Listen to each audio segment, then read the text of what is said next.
Kala ko natutulog lang.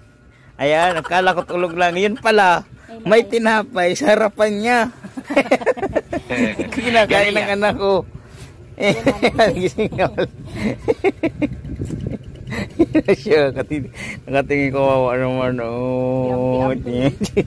Kawawa naman ang baby namin. Gusto mo rin? Huwag mo na eh, kawawa na nga. Pinapatunog mo pa.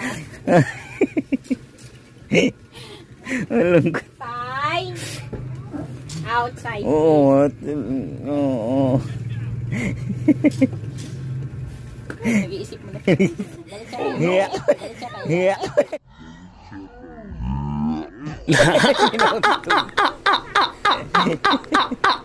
Okay na, wag mo naman paingitin, anak. Oo, wala naman ang baby natin. Ayan eh. Tignan nyo mga Clumsy, no? Tahimik lang dyan sa upuan si Clumsy. Tignan nyo pag yan nakarinig ng plastic, biglang matutulog yan.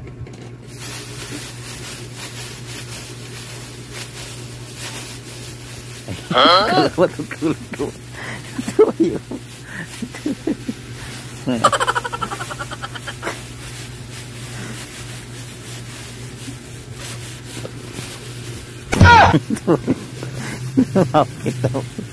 Kala ko matutulog. Bigyan na lang natin ng chicken dahil lumapit.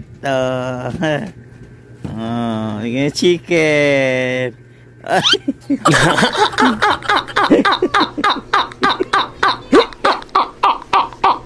Ay, lamas dilaw. Five! Hindi na nakabago. Ha? Yabang ah. Yabang ah. Yabang ah. Yabang ah. Nyay. Nyay. Huwag ka may matay.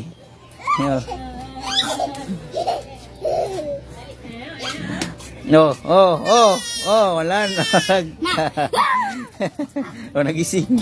Takbo-takbo sa kalsada ha. Nagising. Alam siya sa akin, sabi niya, saglit lang daw siya. Ay po.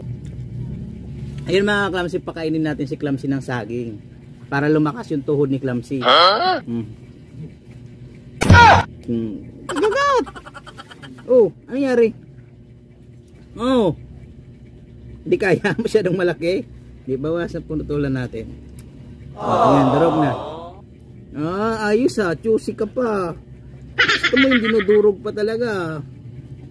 Ito pa. Ay! Kain tayo na. Kain saging. Okay, Clumsy.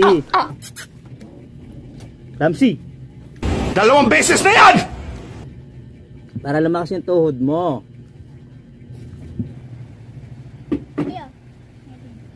Huh? Hindi totoo yan. Ayan.